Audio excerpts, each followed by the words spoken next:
सोलापूर शहर ration card धारक संघटनेच्या वतीनं प्रथम मी या महाराष्ट्र शासनाचा तीव्रपणे धिक्कार व्यक्त करतो, निषेध व्यक्त करतो.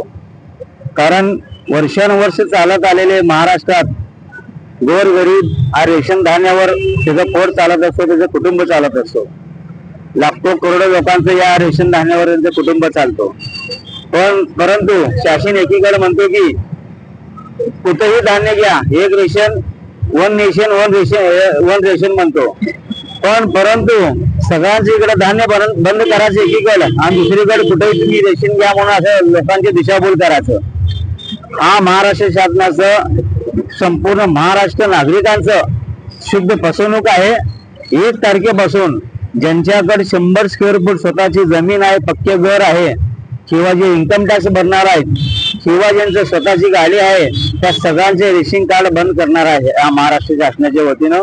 म्हणून हा सोलापूर शहर रेशन कार्ड धारक संघटनेच्या वतीनं आम्ही शासनाचा निषेध करण्यासाठी या ठिकाणी आम्ही आंदोलन करत आहोत. लवकरात लवकर हा नियम त्वरित मागे घ्यावे, अन्यथा महाराष्ट्रभर आम्ही आंदोलन केल्याशिवाय राहणार नाही. रेशन आमचं हक्काचं, रेशन आमचं हक्काचं.